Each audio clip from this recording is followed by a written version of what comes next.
Assalamualaikum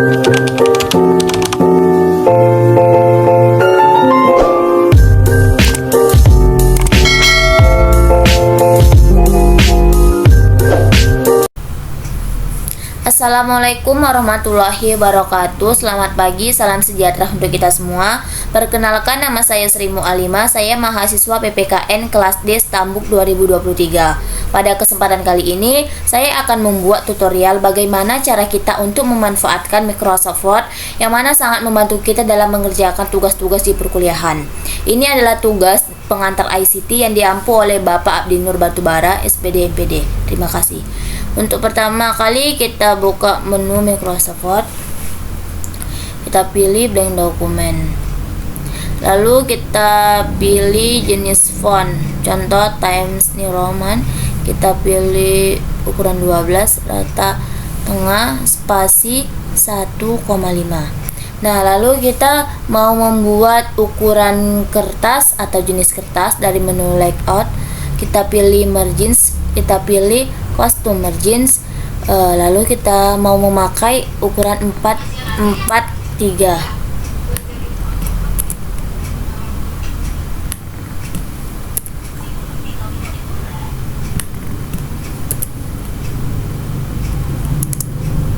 Oke.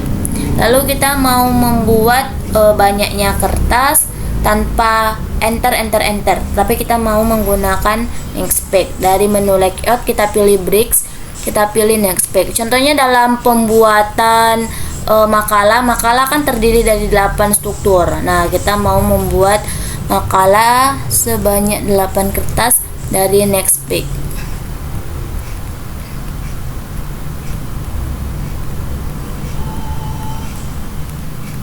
Nih, kita juga bisa melihatnya dari sini nih, kayak 8 of 8 nih. Berarti kertasnya sudah sebanyak 8 kertas. Lalu kita mau membuat style heading. Dari menu home, dalam pembuatan bab, subbab, itu dia menggunakan style heading 1 dalam pembuatan bab atau judul besar ya. Kita tebalkan, kita pilih ukuran 12, kita pilih jenis font Times New Roman. Oke, begitu juga pada heading kedua untuk membuat subbab. Modify, kita pilih warna hitam, kita tebalkan ukuran 12 Times New Roman. Oke, sekarang kita masuk pada lembar kerja pertama, dimana kita mau membuat cover ya. Contohnya makalah Pancasila di era digitalisasi. Nah, contohnya nih kita mau tebalin nih cover, kita blok terlebih dahulu, baru kita tebalin warna hitam. Lalu kita mau masuk pada lembar kerja kedua, yaitu kata pengantar. Kita menggunakan style heading pertama, kata pengantar. Kita blok, kita atur rata tengahnya biar dia di tengah-tengah. Lalu masuk lembar kerja ketiga, kita mau membuat daftar isi menggunakan heading pertama, daftar isi. Lalu kita masuk ke lembar kerja keempat, yaitu bab 1 pendahuluan. Kita menggunakan heading 1, jangan lupa. Bab 1 pendahuluan. Nih, pada bab 1 biasanya tuh ada anak-anak subbabnya. Contohnya latar belakang, rumusan masalah, tujuan masalah. Kita menggunakan heading kedua. Contoh 1.1 latar belakang. Lalu kita pilih lagi heading kedua, 1.2 rumusan masalah. Lalu kita pilih yang kedua juga, 1.3 tujuan masalah. Lalu kita masuk pada lembar kerja ke-5, yaitu bab 2 kajian pustaka menggunakan heading pertama. Bab 2 ke bab, ini udah berapa kali nih? Kajian pustaka. Nih, kajian pustaka ini juga ada subbabnya. Contohnya kita buat pengertian digitalisasi, Pancasila di era globalisasi, dan aktualisasi Pancasila di era globalisasi menggunakan heading kedua, 2.1 pengertian digitalisasi.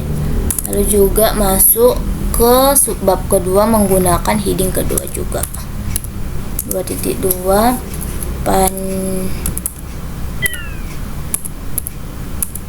Pancasila di era di era globalisasi. Lalu kita masuk ke subbab 3 menggunakan heading kedua juga, 2.3 aktualisasi Pancasila di era globalisasi. Lalu kita masuk pada lembar kerja ke-6, yaitu bab 3 menggunakan heading pertama. Bab 3 yaitu pembahasan. Kita style di rata tengah. Lalu kita masuk pada lembar kerja ke-7, yaitu bab ke-4, kesimpulan. Kesimpulan. Kita ratakan tengah juga. Lalu kita masuk ke lembar kerja ke-8 menggunakan heading pertama, daftar pustaka.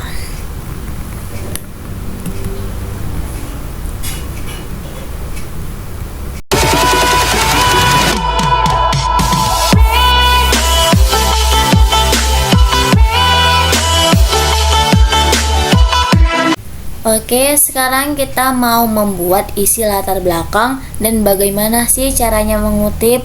Kita masuk pada nih dokumen tadi, latar belakang nih kan. Contohnya kita membuat latar belakang, kata pengantar itu kan biasanya banyak, kita ketik manual. Ini kita pakai cara yang lebih praktis dan benar-benar mempermudah banget pekerjaan kalian, khususnya pada mahasiswa. Nih, kita tinggal masuk Google Chrome, kita klik aja nih, kita cari ini ya. Aku bener-bener sering banget pakai ini, mempermudah banget dalam pembuatan makalah. Nah, tampilannya begini, kita tinggal bicara aja apa isi latar belakangnya, otomatis pasti ada. Kita coba nih. Pada saat ini, Indonesia menjadi negara yang paling berdampak pada pengaruh digitalisasi. Urgedi pendidikan Pancasila, yaitu dampak memperkokoh jiwa kebangsaan. Dah, ini tinggal kita blok aja. Kita copy. Kita masukkan pada dokumen kita tadi. Ctrl V dah. Kita atur jenis font apa, ukuran berapa, spasi Ini kita remove dulu nih, spasi 1,5, kita buat garis baru. Nah, sekarang bagaimana sih cara kita mengutip? Dari menu referensi, kita pilih insert, kita tambahkan. Nih, contohnya buku ini kan kita dapat dari buku nih, materinya kita dapat dari buku. Kita pilih buku. Kalau emang dari jurnal, dari jurnal. Ini dari buku. Contohnya namanya Sri Handayani. Sri Handayani. Kita klik ini, show all, kita edit. Ini berarti nama terakhir ya. Handayani. Nama pertama Sri. Kita tambahkan. Oke. Nah, sekarang titel itu apa sih nama karangannya? Contohnya Pancasila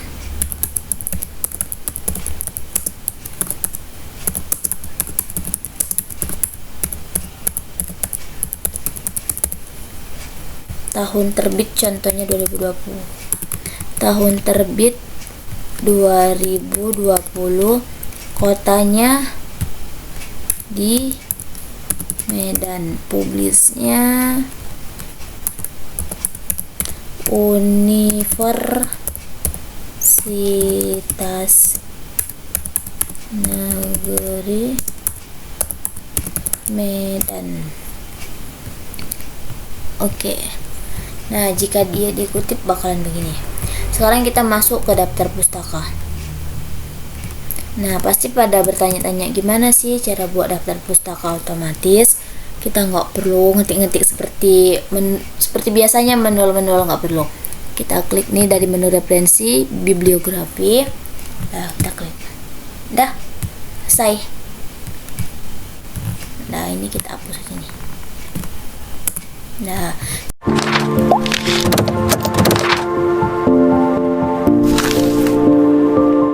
baiklah, sekarang kita masuk bagaimana sih cara membuat halaman tetapi tidak mempengaruhi halaman sebelumnya atau kertas sebelumnya. Contohnya pada cover. Biasanya kan kita membuat halaman pasti covernya kena. Kali ini tidak mempengaruhi sama sekali. Kita masuk pada dokumen sebelumnya, pada kata pengantar, mulai dari kata pengantar ya. Kita klik ke paling bawah. Nah, kita klik 2 kali. Nah, ini kan link to purpose-nya ini aktif, berwarna biru atau tergantung laptop sih biasanya. Ini kita nonaktifkan. Lalu kita klik back number, format. Nih, contohnya pada kata pengantar, daftar isi, dia kan menggunakan bilangan Romawi. Kita pilih bilangan Romawi. Mulai I1. Oke. Loh, kok belum ada? Gimana nih caranya? Kita klik lagi back number. Kita pilih bottom of page. Kita pilih contohnya yang di tengah-tengah nih. Nah, udah ada. Kita lihat nih cover. Ada nggak ya? Nggak ada kan? Berarti bener. Inilah manfaat dari Nextpad. Dia tidak mempengaruhi kertas sebelumnya. Pada cover tidak mempengaruhi, tetapi mempengaruhi halaman selanjutnya atau kertas selanjutnya. Kita lihat pada kertas ketiga. Nah, ada nih, cuman kan 2, seharusnya Romawi 2. Kita perbaiki, kita blok, ini kita nonaktifkan. Kita pilih format dari bilangan Romawi.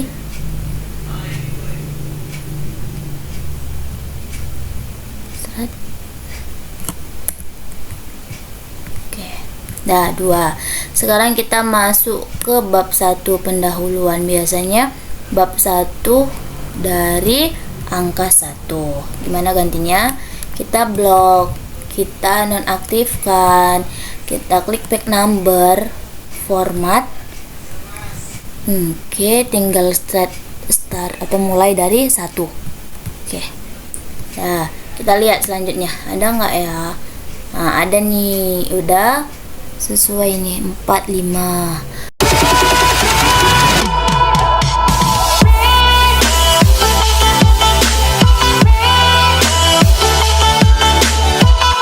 Baiklah, sekarang kita masuk pada tutorial bagaimana sih membuat daftar isi secara otomatis. Oh, kalau ini sih gampang banget, benar-benar gampang. Kita masuk pada menu referensi, kita klik table of contents nih. Ini banyak pilihannya, Anda mau ada tabel 1, tabel 2, kamu bebas mau pilih yang mana. Contohnya kita pakai tabel 1. Dah. Selesai, udah muncul nih. Sekarang di belakang ini. Nah, sekarang kita hapus nih konteks. Nah, tinggal kita atur jenis fontnya. Kita menggunakan Times New Roman ukuran 12. Nah, selesai. Ini daftar pustakanya, ini daftar isinya, cara mengutip. Dah. Sampai disinilah tutorial dalam menggunakan Microsoft Word yang dapat saya sampaikan. Apabila ada ucapan atau perkataan yang disengaja atau tidak sengaja tidak berkenan di hati saudara-saudari semuanya, saya mohon maaf.